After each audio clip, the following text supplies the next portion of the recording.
kibazo nicyo kibazo otherwise yeah. Kandi n'ubundi ngiye nkwita inzira muri telefone nakwise ngo inzira inzira zose kandi witwa Uwayezu Wayz. Ariel ni papa wari kwise cyangwa ni mama? Ni mama. Yeah, yari kuri sobanura iki?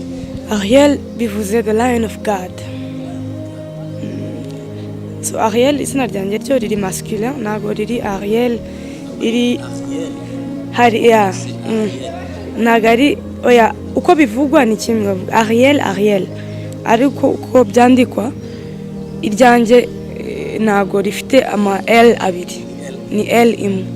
So yeah, that's the kuko abahungu bitwa Ariel sinzi niba arabuze ariko abahungu bitwa Anisette. Ejo Agostine yatubwiye ko yarazi ko umukameraman wacu ari umusaza ko yitwa Anisette. Uramubona ute?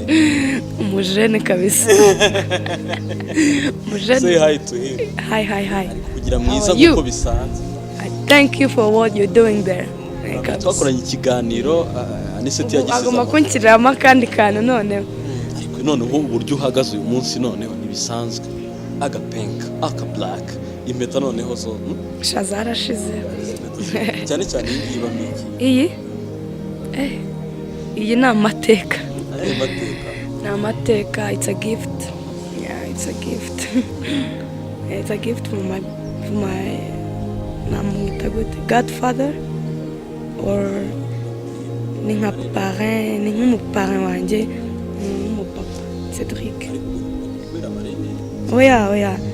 It's not necessarily it's not nago bis more than a yeah nyine impamvu nayimvuze godfather nuko he's not even uwo muparrain nkuko uri kubitekereza. Yeah nyine ni he's Mize Cedric ntago muzi Chita ko nawe waba umbabaje. Yitwa Cedric noneho ngira mvuze drip uzarebe n'undi witwa Mizero Cedric.